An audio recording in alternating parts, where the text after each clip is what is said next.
Pemirsa, desain baru paspor diluncurkan pada hari ulang tahun ke-79 Republik Indonesia, Sabtu 17 Agustus 2024. Dikutip dari kantor berita Antara, Menteri Hukum dan HAM, Yasona Halauli, mengatakan warna paspor tersebut berganti menjadi bernuansa merah dan putih yang mempresentasikan bendera Indonesia dari sebelumnya berwarna hijau kebiruan.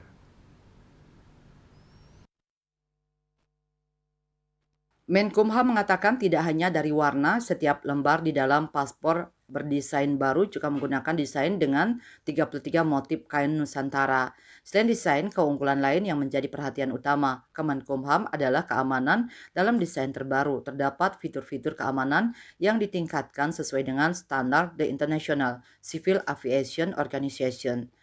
Menurut Yasona, standar kekuatan sebuah paspor itu ditentukan dengan fitur keamanannya, yaitu tidak mudah dipalsukan dan paspor yang baru sudah memenuhi syarat itu. Ia mengatakan perubahan-perubahan tersebut dilakukan dengan tujuan memperkuat identitas pribadi dan kebangsaan serta agar bisa menjadi alat perjalanan yang aman dan kuat. Paspor dengan desain baru akan mulai disebarkan pada 17 Agustus 2025 karena masih perlu menghabiskan stok paspor dengan desain lama.